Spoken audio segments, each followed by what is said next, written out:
Good morning, everyone. Thank you all for joining us today for our Centering Equity Workshop Series. My name is Tiana Lyons King, and I am CAM's Community Engagement Manager. As we begin this event, we'd like to acknowledge and honor the original inhabitants of our various regions. California is home to more than 150 tribes, and an acknowledgement is just one step in working towards working with Native communities to build meaningful relationships. Museums and many institutions were founded upon purposeful exclusions and erasures of Indigenous people and still benefit from colonialism and associated harms. CAM is committed to moving beyond land acknowledgements and into action. We encourage you to learn more about the tribes in your areas and find ways to support them. I am on the traditional territory of the Kumeyaay people. I'm going to pop a link in the chat, nativeland.ca. It's a helpful but not definitive resource to learn more about the tribes in your area. And as we move forward, just a few things about some housekeeping as it relates to centering equity. This workshop is being recorded and we post it to CAM's YouTube. You all will receive a link via email once it is uploaded. Our workshops are a space for learning and collaboration. We ask that you respect yourselves and also others in the room and our facilitator today. The chat box will be open throughout the session. You're welcome to interact in the chat as you see fit. You can ask questions in the chat box and we will address those questions at the end of the session today. If you have any technical issues, you can message me using the chat box or you can send me an email at engagement@calmuseums.org. And with that, I'm just going to pass it over to Jessica. I know we have a lot to cover today. So Jessica, the floor is yours. Awesome. Thank you. Hi, everyone. It's good to be with you for our final workshop in this series that we have been in on centering equity. And I think this is going to be a great topic to talk about, talking about really like committing and being accountable. And I think that fits in very well with our last workshop, which was on boundaries and just remembering that you can always go back and watch those recordings to give you more context. So let's kind of dive into this topic of commitment and accountability. I want you to think about your organization. What happens when there is a boundary violation? What happens when there is harm? What happens when there's interpersonal harm between, two or more people, or institutional harm where the organization is doing something that actually is hurting either a people group or a person? Those are important questions when we think about accountability. When I'm talking about anti-racism kind of as a baseline, I talk about it as a commitment to justice, equity, and the full humanity of all. Anti-racism, decolonization, and equity work are not things that are just like a one-time decision. They're not like a one-time commitment. Like we said it, we released a statement in 2020 and now we're good to go. But this work is ongoing until the most marginalized are free. So it's not just interpersonal, what happens between two people. It's also what we have internalized through our socialization into this culture. It is also what happens at an institutional level, within institutions and within our organizations. And it's also what happens at a cultural level that is, kind of beyond us. It's all those things at the same time. Things like racism or sexism often are boiled down to what happens between like one or two people or a small group. But it's not always related to something that people need to deal with at an institutional level. And I think that's always a mistake. A lot of that is because our current cultural context is that many of us joined organizations because we wanted to change them, we wanted to make them better, we wanted to do really good and important work, and we can often find ourselves faced with a lot of bureaucracy, right? We come to affect change, but when things don't change, we think maybe something is wrong with me. Maybe I didn't work hard enough. Sometimes we're punished for trying to affect change. So we make the decision to make ourselves small. or to go with the flow. Sometimes we think that we are biding our time, but when the time comes for us to step up and to speak, we've been silenced for so long that it's really hard for us to find our voice again. And in reality, it can be hard to change institutions because institutions have a culture that largely remains unarticulated. And a lot of what needs to be changed threatens the things that cannot or will not be spoken of. So the work of being really committed to equity and anti-racism is going to require significant culture change. It will require really unearthing what the culture is underneath the manuals, the mission, the vision statements, underneath what you say to people who you're interviewing to entice them to come work for you. What's the culture?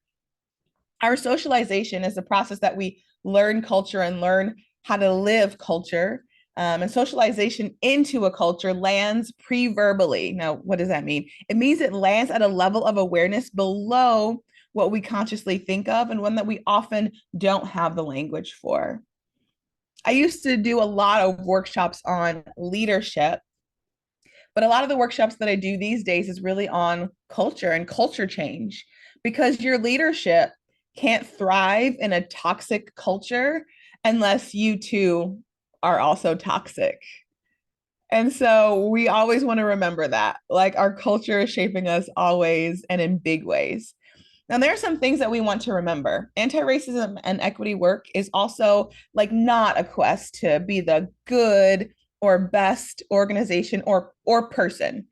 That doubles down on an aspect of white supremacy around competition and conquering and being number one. Um, it touches on toxic patriarchal ideals of hierarchy and climbing the ladder to be on top, getting more power while those below are exploited.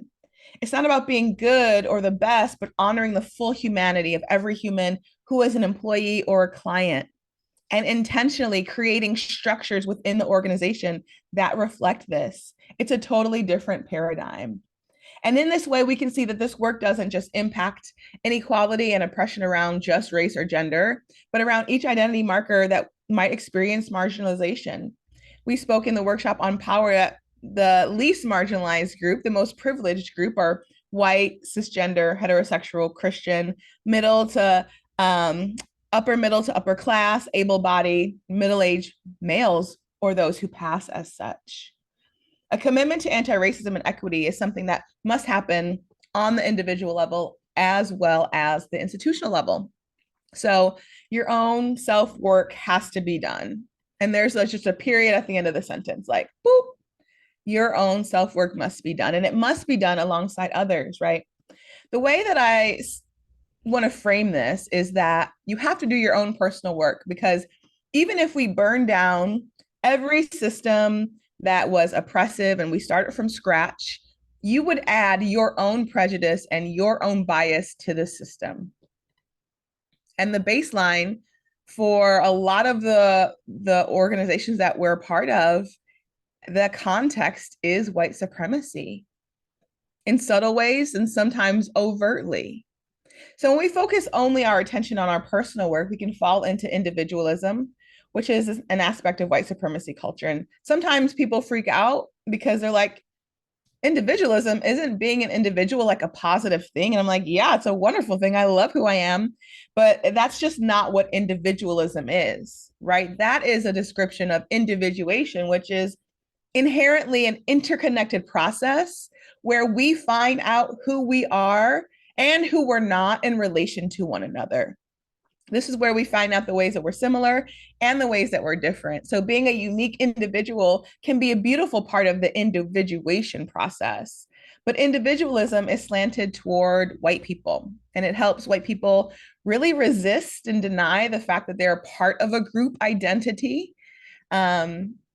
It helps them feel like they're simply individuals acting on their own with their own agency and without much outside prodding or influence or interference.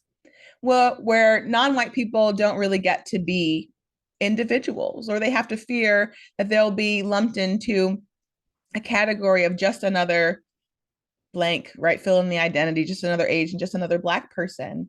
And this is called a stereotype threat. Stereotype threats are what happen when people who are marginalized don't feel safe to be true to who they are, when they fear or are at risk of performing a characteristic that is generally thought of to be part of a harmful stereotype of people who hold their identity. So there's like I can't really be authentic because if I do this thing, I'm going to confirm this stereotype that people think is negative. They don't get to be individuals. They get to be them and other. White people do get to be individuals. And so with individualism, there's often a focus on self-reliance, pulling oneself up by our own bootstraps instead of people in power changing oppressive system and giving everyone the tools to thrive. There's a denial of our inherent interconnectedness and interdependence with individualism. So we do our own work, not from a place of individualism, because that often contributes to like saviorism and this need, which is sometimes subconscious, to be the hero of the story. Sometimes when people tell me what they took away from things like the Hunger Games or the Matrix, I'm like, oh, you think you're the Messiah, that you're the hero, not the oppressor. Got it. Like you think you're Katniss, not the Capitol. Like you think you're Neo, not Agent Smith. It's really important. It's very awkward sometimes how much of a focus um, of saviorism can be within white supremacy, and it's always just good to check in with yourself around that. Like, what is compelling me to feel like I have to be the savior? Where does that come from? It comes from cultural conditioning. So we get to dismantle that as well. So anyway, your personal work matters in tandem with communal and institutional work. So let's talk about what we really need to make a commitment. The first thing I want to talk about is intentional cultural exploration. Culture is the lens through which we see the world. It includes our attitudes, norms, values, beliefs, opinions, and behaviors, what is acceptable and what is not. From the moment of our application for a job within an organization, we start to go through a process called socialization. In this process, we learn the requirements of the culture and we start to internalize its values, beliefs, attitudes, norms, opinions, and behaviors. And this process is also based upon our identity. We can be socialized into a different culture, but our identity is going to shape what that looks like. People socialized male are going to have a different experience than people socialized female. Yeah, that's just an easy example.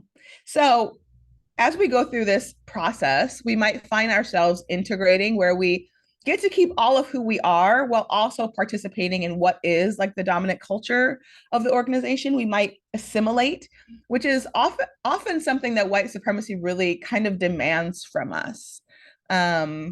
And organizations that are founded in white supremacy often demand of us. This is when a person has to give up their own cultural identity and absorb into dominant culture. And here we might also find that sometimes who someone is at home or in their free time is totally different from how they show up at work. They're able to retain their personal culture at home, but have to perform whiteness in an office space. Another thing that can happen when we're socialized is separation, where the person like maintains their identity and they reject dominant culture. We often like think of these things or regard these people as outcasts or weirdos, right? Like those are the judgments that we have around them. Like, why are they so? Why aren't they? We really do expect and desire people to conform, and we have to ask ourselves why. And then there's marginalization, where you don't really identify with dominant culture, but you do attempt to adjust and integrate into it, but then you find yourself discriminated against, dehumanized, and devalued. So our socialization process, when we have privileged identities, is a little bit gentler. And you get to just kind of fit in, go with the flow of the culture. So Aspects of work culture that you'll want to explore include things like how formal or casual you all are in speech and in dress, the ways that you show up, what you wear to work, how you speak, how formal are you in writing and, audibly. What's an acceptable expression of noise? Is the environment quiet or loud? And what does it really mean if you're like counter cultural to that? What are the taboos? What is forbidden or prohibited? And what are the judgments or punishments that come along if someone violates a taboo? Ask ideals of what success is within a specific organization as part of a culture. Rule enforcement. How do we learn rules? Who is responsible for teaching them? Are violations explicitly punished, like through a decrease in pay or termination, for example, or through informal things like you did something and now nobody has explicitly said like you can't do projects, but then no one is just putting you on a project anymore. You just kind of get blacklisted. Not necessarily formally, but very informally, right? And then who enforces these rules? Another is authority. Who has power? Is the authority seen as a positive, benevolent force, or do people cower in fear? How is authority shaped by hierarchy and power over dynamics, right? Including not just like the hierarchical position within the organization, but also the social dynamics of privilege. Are people allowed to question authority without being seen and treated as a threat? Another aspect of culture that shapes the work world is our emotional landscape, right? What emotions are allowed and what are not, right? Who in front of who? Who can we express our emotions in front of? Or is there just not a place for it? Often we have like the meeting after the meeting, right? We have the meeting where we sit and we, you know, cross our legs and we fold our hands. And then the meeting after the meeting is like, can you believe that? Often we have to do that because our organizations aren't a place that are safe enough for us to express ourselves during those meetings. Another aspect of culture is ways of coping, right? Coping with stress, coping with a bad boss or a hard projects. We want to look and see like, are certain coping strategies more acceptable or accepted than others? Do certain people also get to display more what might be considered toxic coping mechanisms because of their identity and because they hold power? Another aspect is structures within the organizations. These are like standards of professionalism. I remember when I was working in higher education and I had this like ideal of professionalism that I thought everyone should know. And I realized, oh no, this is actually from socialization into whiteness. And unless people are explicitly taught this, unless they grew up in these white cultures, they're not going to know. So these standards, right? These structures, are they explicitly written? Are they unofficial? How do people know what's professional? How is it enforced? How are people really supposed to navigate the institution? What's considered a faux pas? What structures or leadership styles are seen as more competent? Which are considered inadequate and unskilled or unsuitable? These are just some aspects of culture that shape an organization, as well as the interpersonal experience of every person who is part of the organization on both conscious and unconscious levels. So some of these things you might have answers to, or you might think that you have ideas about, and some of the things you might just not have consciousness around. You might have to do a little bit of digging into that, and that's okay. To make a real commitment to equity, to justice, to anti-racism, you really have to unearth what is there. People rush with white urgency into change, and things that are done in that white urgency often don't last. They're not meant to last. They're not made to last because they don't have the teeth and the foundation that's really going to settle into culture to take root. part of what makes up a culture is values. The values of a culture are the core principles and ideals of an organization, that everyone in the organization, kind of takes on and lives out. There's something that drive the organization forward, like in theory, but it takes actually great intention to live out the values in practice.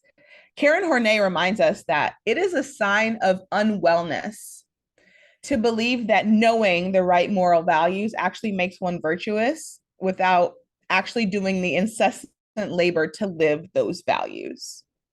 She calls it neurosis, but I didn't want to be harsh.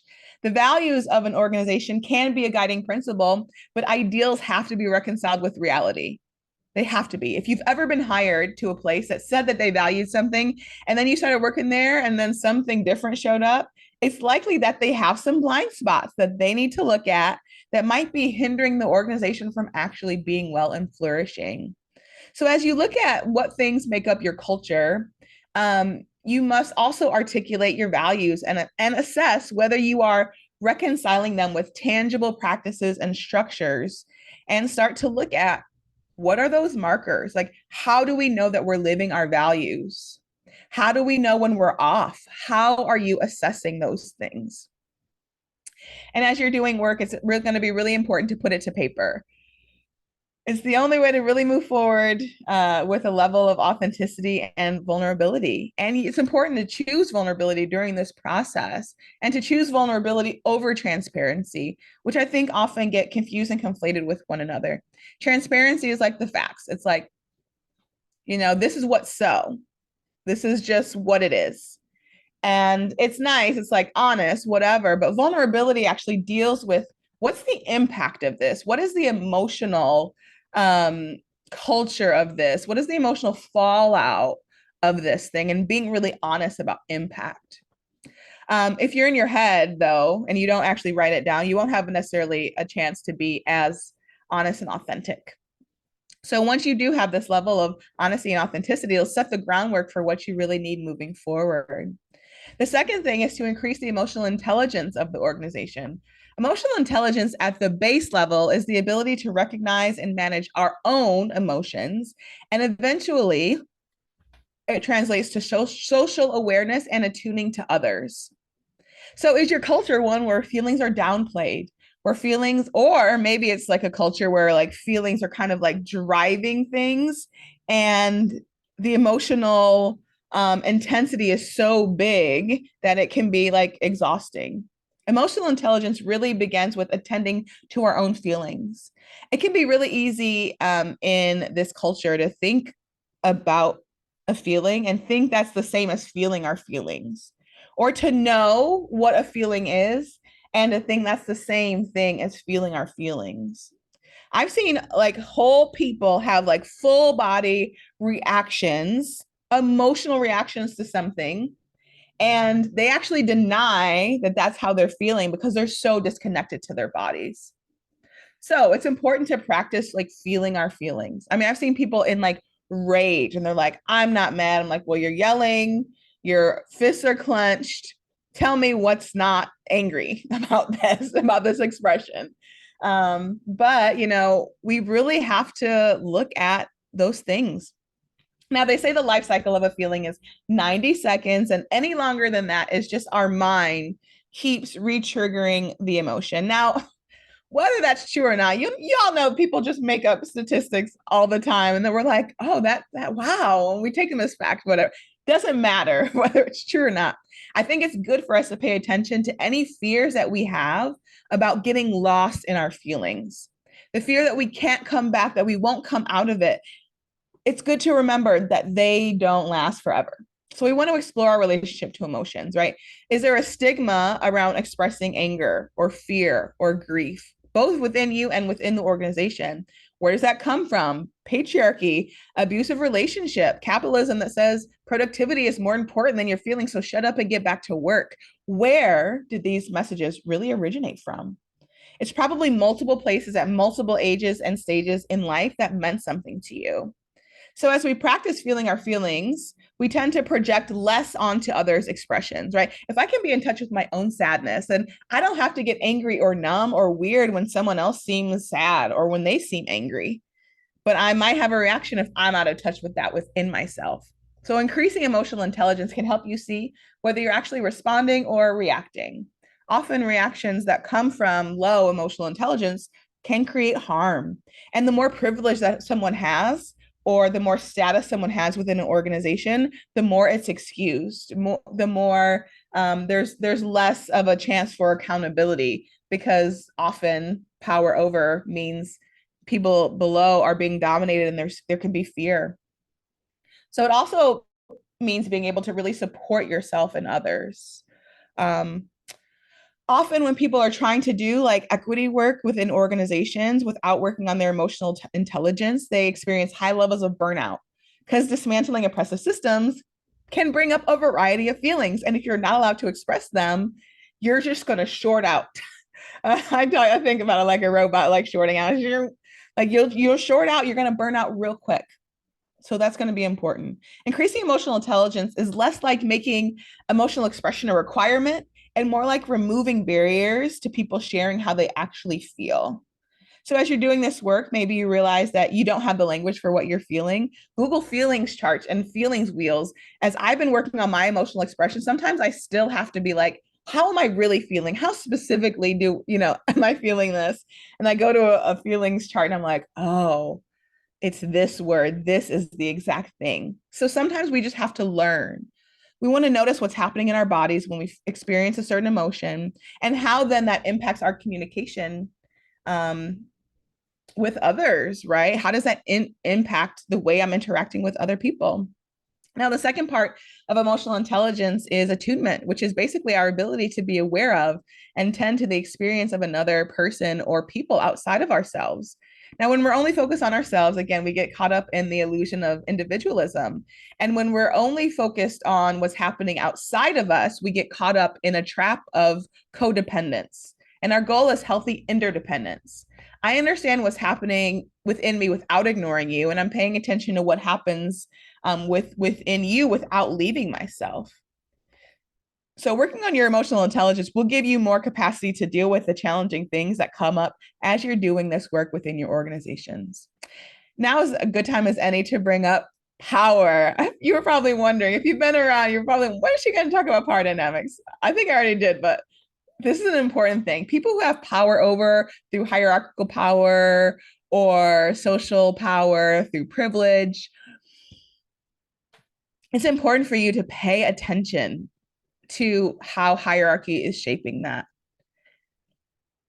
If you hold a position or place of power, it's going to be up to you to center those who have less power.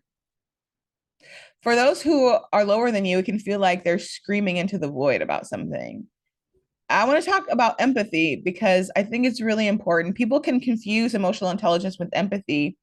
And I don't think empathy is always needed to care for others, or at least I don't think that we can start there. Here's why.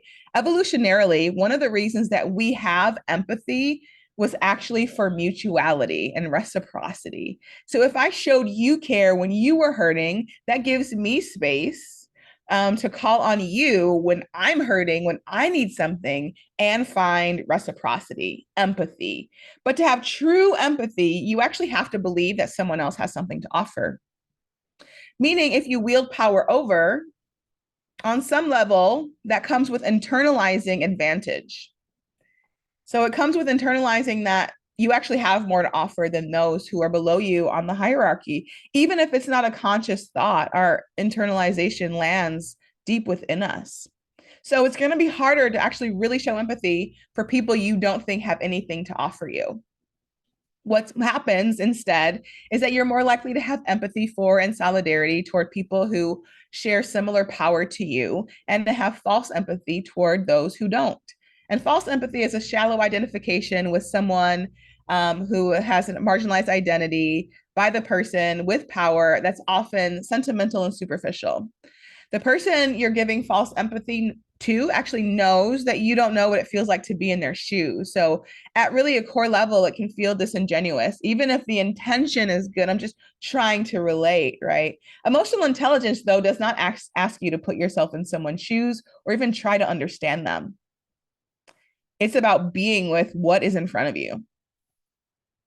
So, you don't need it because sometimes people try to practice empathy, but it's hard to until you're doing the deep work of dismantling internalized hierarchy and power. The third thing is you want to have the right people on your staff and or be partnered with the right people or groups. Kwame Ture was a member of the Black Panther Party, and he said, if a white man wants to lynch me, that's his problem. If he's got the power to lynch me, that's my problem. Racism is not a question of attitude, it is a question of power. And oppression is everybody's problem, not just people who have been marginalized and oppressed. And often what happens is organizations like slap an affinity group together and they're like, cool, go be with your people and talk about things. And they think that they're making things better because, hey, at least they have a space for themselves. But marginalized peoples don't just need space to process the harm that comes from whiteness. White people, men, people in power need to be intentional in creating space and culture where systemic harm does not happen and is not tolerated. So, this might mean that some people don't continue on the journey within your organization. And in order to make a strong commitment to equity, to anti racism, you have to be able and willing to recognize who will be committed to being in solidarity with this commitment and who isn't. And what does that mean? How do you adjust? It might mean changes to your team. It might mean more deliberate partnerships with your community and who you contract with. Like, are you only bringing in men, like, or white men, or people who look like quintessential success? Who are you turning to for your professional development? Who are you listening to? I stopped listening to white men a few years ago when I realized that their blind spots around power and privilege could only lead me to feeling like I was an imposter when I tried to apply them. So there's a few that I listen to now, but only because it's very clear that they have that in mind when they're speaking, when they're teaching, when they're leading. And I think it's important for us all to really look and see, like, who are we listening to? Who is being centered? The people on your team need to be focused on equity and liberation, freedom, justice, wholeness. So that might mean making some tweaks. And the fourth point about, you know, creating this commitment is to examine each part of your organization to identify the conditions that will most effectively support a commitment to anti-racism and equity. Right, earlier you did the work of understanding what culture is. You're actively working on increasing the emotional intelligence of the people in the organization and getting the right people on board. And now you just got to dive deep into the structures, into the procedures, into the policies. These are both the spoken and unspoken things. I mentioned earlier that socialization starts from the time that someone applies for a job. It continues with the interview process and then the process of being offered the job, then with the onboarding process, then with the training for their specific position, and then what they learn as they observe their coworkers and colleagues, and then how annoyed their boss gets when they ask questions, or the reaction that someone has when they ask what they see as a very harmless question and people have a reaction to it. On and on and on. Some of these things are formal, some are informal. So there's three things we want to look at when we're really looking at culture change. One is informal, second is formal, and then technical. Informal things tend to be more intangible things, like who knows everybody's business within the office, right? So if you don't want your business to be known, you stay away from them. You don't tell them, right? Most times you don't learn things like that because someone sits down with you and shares all of that. You learn from experience, observation, and imitation. You see what others do when you try to work, you try it out to see if it works for you. But sometimes informal just means kind of learning on the fly. Formal things often have a clearer right wrong, and they're more clear about what ought to be. You learn informal through making a mistake and being corrected. And people can experience shame during correction because there's direct feedback, and we come from most, a culture, overarching culture at least, that does not do feedback well. And so formal parts of our culture come with clear expectations. This is what to do, and this is what not to do. This might be written in a manual, on a web page, in a mission statement or vision statement. So these are more formal. This is who we say we're aspiring to. And then the technical are the things that we learn very explicitly. And we learn them from someone who is in the role of teacher, in the role of leader. So technical mistakes can be associated with punishment, because you were explicitly taught by someone in authority what to do and what not to do. When technical changes come, what also comes with them is the steps of how to do things. Technical parts of the culture are often the most observable. US American culture tends to have a lot of informal expectations, which means that it can actually be hard to tell what's an expectation until it's been violated, and then you feel shame. You're like, what happened? You're just kind of left to figure it out. Culture change comes from naming and making things more explicit. So the more technical, the better. The more explicit, the more likely it will be that things change. The technical gives clear definitions and clear expectations. So as you make change, it won't always have to be so technical around certain things. Some things will become more formal or even informal as it becomes part of the culture. But it's really important to make things abundantly clear until you are there, until something becomes pattern within a culture. As you examine your organization, you'll, of course, always want to look at power dynamics. Power must be interrogated. We have to watch out for hierarchy, because at its basic level, hierarchy is not bad, but because white supremacist, patriarchal, imperialist cultures value power over so much is often not great. Hierarchy was originally meant to be so that someone was at the top who would take responsibility for all of those below. It was for protection of the people below, not the domination and exploitation of those people. So we have to work with the context that we're in, not the one we wish we were in. The one that we wish we're in, we can create technical culture changes around them, and that can be a very beautiful thing. But we have to be just abundantly honest when we're really examining these things. And it will be really important to discover and critique, like, whose voices haven't been heard, who has been speaking out about these things and hasn't been acknowledged, what needs to change so that people are heard. Sometimes people talk about giving a voice to the voiceless, but most adults aren't voiceless. So the work isn't to give them a voice, but to pass the mic so you can amplify their voices, which often means decentering whiteness and toxic patriarchal patterns. White centering at the basic level is intentionally or unintentionally positioning the experiences, feelings, and comfort of the white person as the most important thing. This happens by default in a world that values whiteness as the dominant cultural experience. So decentering whiteness and other oppressive systems means moving to the side and knowing that I still have a place, and letting those who are perceptibly, disabled, poor, melanated, trans, come to the center and let their voices be heard. And it has to be an intentional practice. So as you do this work, you'll start to come up with a clear game plan for what happens next. Here, I have some reflection questions for you, so give me a second. I'll put them in the chat. These are things for you to think through. So as we talk about these 4 aspects to making a commitment, we want to also talk about cultural shifts in cultural attitudes.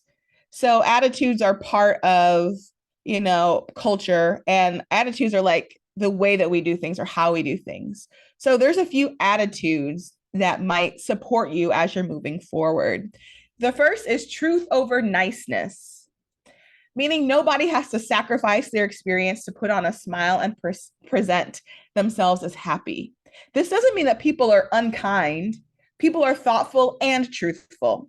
The truth is not withheld to protect people of power, and it's shared with the intention of honoring the humanity of everyone. The second is moving past dualism, either or, right, wrong, good, bad. These are part of white supremacy culture that take away our imagination.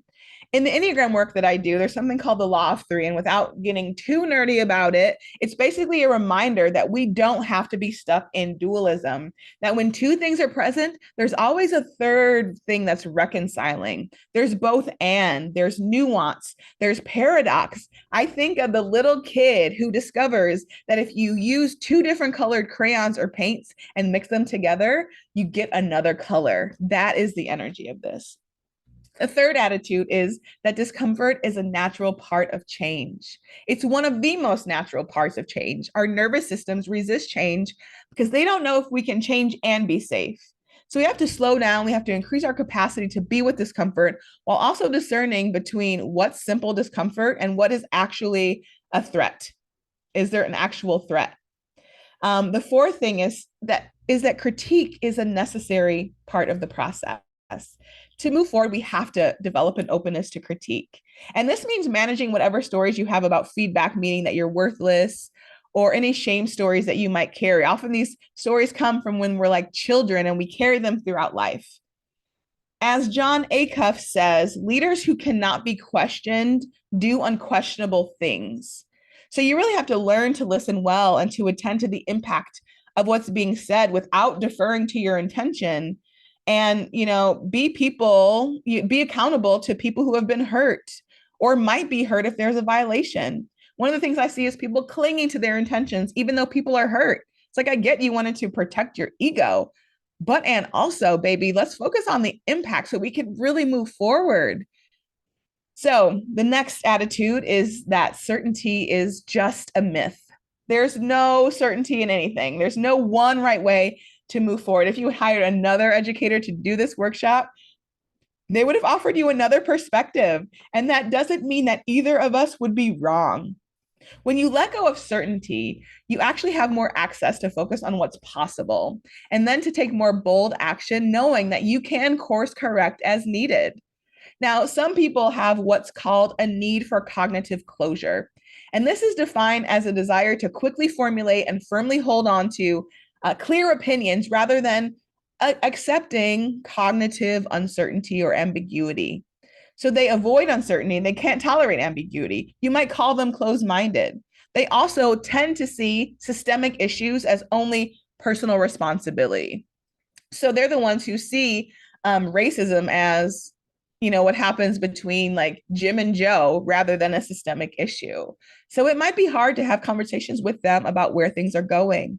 These people can struggle to see nuance and complexity, and they also can just move to resolve ambiguity with a quickness. Now, part of doing this work means that things might feel ambiguous until they're clear. Forcing clearness is not the way forward. Forcing clarity is not the way forward. So you might see yourself here or someone else, right? It's an important thing to move through and develop the more capacity, and that's going to be a nervous system capacity to actually be with ambiguous, uncertain things. So the sixth attitude is that confusion is expected and welcome. Inherent in anti-racism and equity work is a shift in paradigms. If the organization does not have an attitude that is open to that, it will be harder to see the results. If you're doing things differently, people are going to be disoriented. So make sure that you're actually working with someone outside of the organization that can help you discern between confusion, because people like legitimately don't understand, they're not getting it, or like it legitimately doesn't make sense, and confusion because it's just something new and different. The seventh attitude is to choose care. The origins of the word care actually means grief, sorrow, anxiety, burden, or concern. Our modern understanding of it is that we take care of those things. Taking care of those things is what we do to soothe those things. So choosing care is to intentionally do what's in your power to alleviate grief, sorrow, burden, or concern. And understanding this isn't the same as assuaging discomfort or disappointment. When changes come, people are allowed to feel their feelings. It's part of their humanity. Controlling how people feel is manipulative and often leads to people withholding. So what care looks like for your organization is going to be different from another, but it's important to see like what does active, tangible care look like? And then the eighth is that harm must be repaired. And as harm is repaired, it's important to look at the scope. There might be a rift between a white supervisor and a black male supervisee. And this could seem like an interpersonal conflict, but it might also be a reflection of how that white supervisor treats black employees or black male employees or melanated employees on a larger scale. So at that point, we can't just say it's interpersonal. We always need to look and see, is this a reflection of an institutional issue that must be addressed at a systemic level? Discrimination isn't just interpersonal, it's also institutional. So we have to start examining our minds and our mindsets around these things, or we're going to get stuck and people are going to face harm and we'll do things that feel more like band-aids when we really need like a tourniquet and surgery. So I have a simple framework for repairing harm. Now, simple doesn't always equate with easy, but sometimes the work of repairing harm is sometimes it's long, sometimes it is actually hard. And that's okay. When there's big harm done, we want to take the time. We are part of a time heals culture, which is this idea that time just moves forward. As we get further away from the thing, we should just move on. And this is a distinctly, we're not the only time heals culture, but this is a distinct part of white supremacy culture. You'll find people who have part of other identity groups who, like Black people, still talk about reparations, right? Indigenous people still want land back, right? Like we know that time moved forward, sure, but it did not heal. And so sometimes we got to just really do the work. We got to settle in. So we want to really avoid bogus apologies. Now, here's some examples. I'm sorry if you took it that way. I'm sorry you feel that way. Oops, I was just joking. Well, I never said I was perfect. Well, I'm really sorry you misunderstood. Fine, okay, sorry. Well, I guess I owe you an apology. I didn't mean anything by it, or that wasn't my intention. Let's forget it ever happened. I don't know anyone else who would get upset about this. Bogus. We want to avoid those. Those are incomplete non-apologies. Now, the acronym that I created for my apology framework is RAMP. RAAMP. Reflect on what's happened. What were the events? Who or what was hurt? What was damaged? Acknowledge impact, including asking them if there was impact that you just missed. Accept responsibility is the second A. Expressing regret, saying you're sorry. Make restitution, figure out what actions need to happen to make things right. This might be something you do or don't do, or something that you replace or pay for, etc. And then the P, the promise. This is your commitment. Who are you going to be? What action are you going to take? You tell them, you work it out. So the R, reflect on what's happened. Like this is where you review what went wrong, what was said and done, who was hurt, what were they hurt by, what are the historical and present day contexts that matter, what are the dynamics at play. You want to outline the situation so that the context is clear, right? And here's where we start to address the behavior. The first A is acknowledge and speak to the impact. And this is pretty nitty gritty because knowing something you said or did had a negative impact is different from acknowledging it to yourself and the people, right? I alienated you and I imagine that I made you feel like you don't belong. I objectified you and I imagine that I made you feel othered and created tension within the team dynamic. I imagine that my being in a position of power, my comment on disability aids felt insensitive and probably stung. What was your experience? It's what you did. It's actually just being with the impact. What do you think the impact of it might be? And then checking in with them to see if it's true. This takes integrity. It takes owning your full humanity instead of doubling down on the part of your ego structure that would rather protect you. It really matters here to not confuse intention and impact. The second A is to accept responsibility. Here's where you express regret and you accept responsibility, right? I'm sorry, I messed up. So what are the ways that you messed up and did damage? What harm was caused? What's the impact? This is where you directly address those things. I did blank. The impact was blank, blank, blank. Name the impacts. And I'm sorry.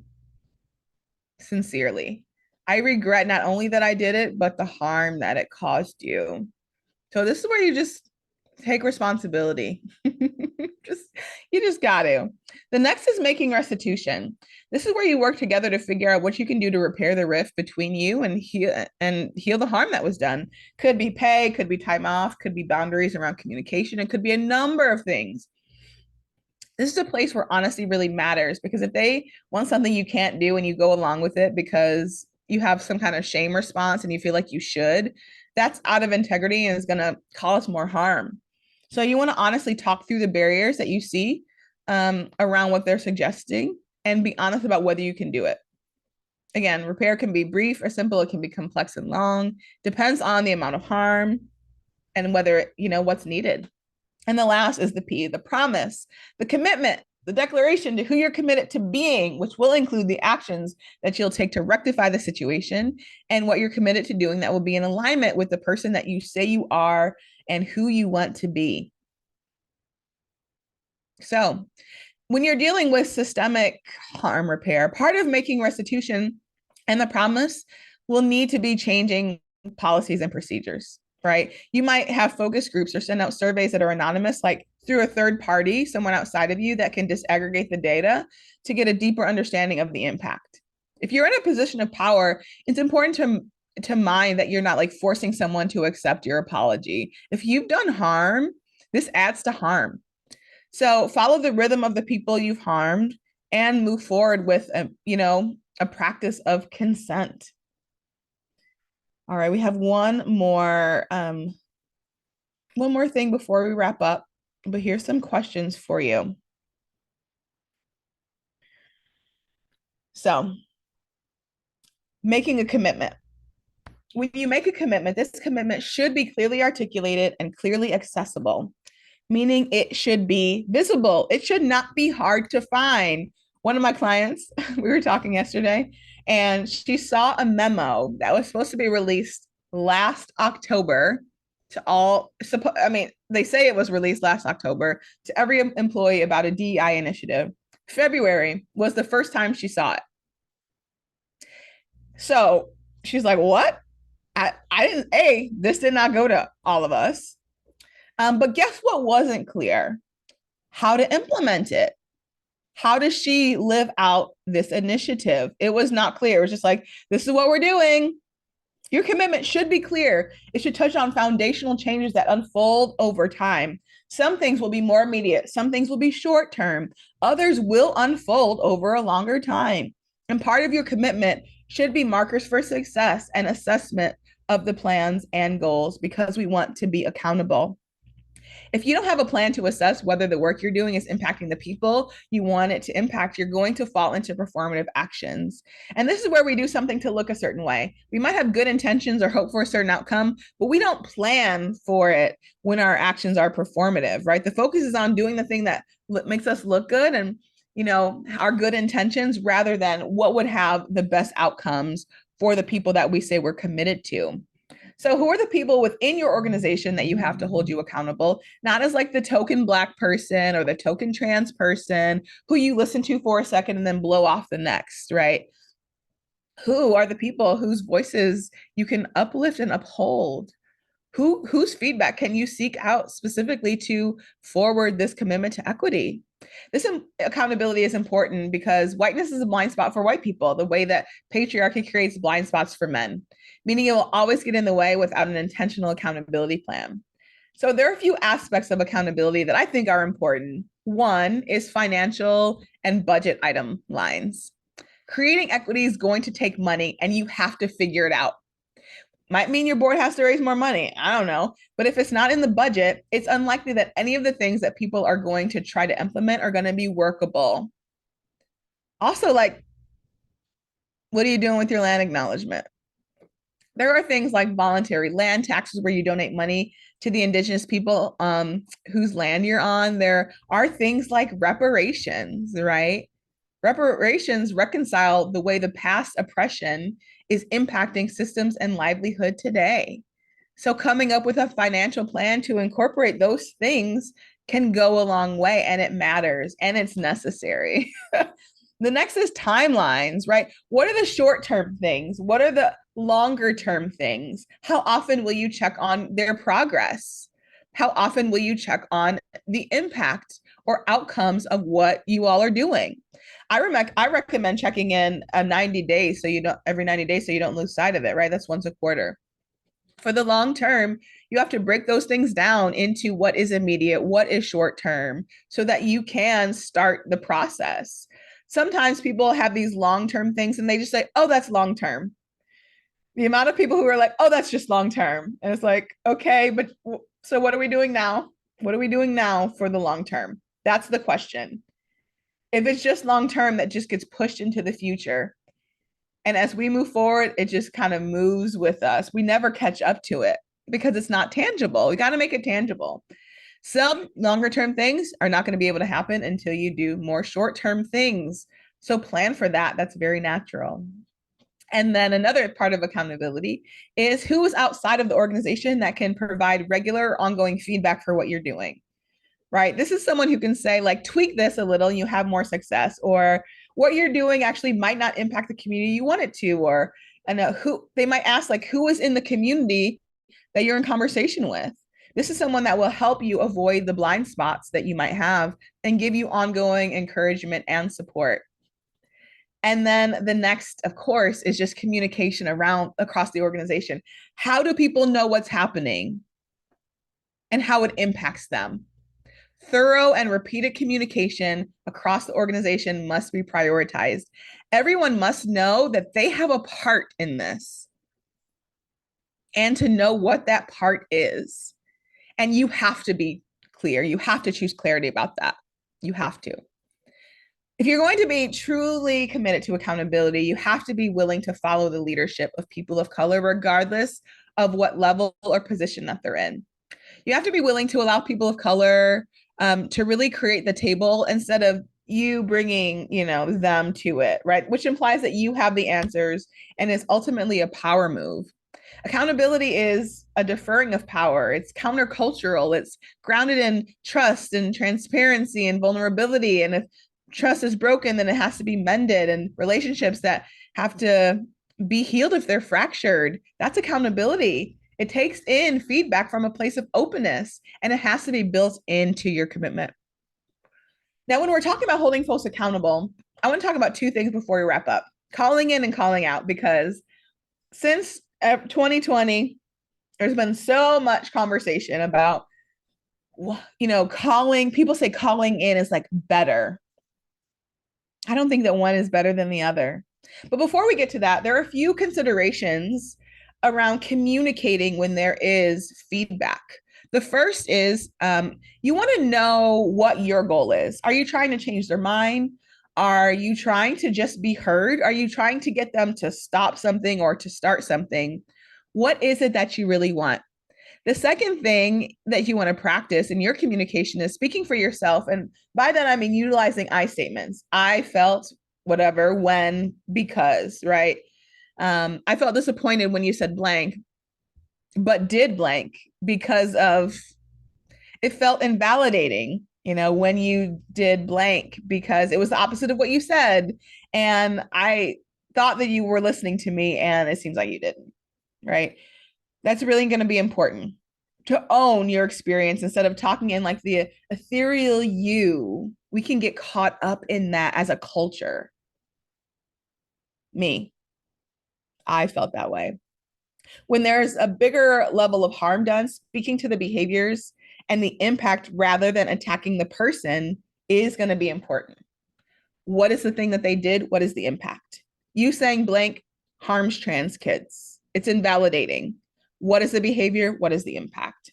And then in our communication, we just always want to avoid catastrophizing with words like always, never, shoulds, or demands. So calling in and calling out, which should you use? There are great uses for both, right? The point of having conversations at all is to point to what's been done that's harmful, insensitive, unhelpful.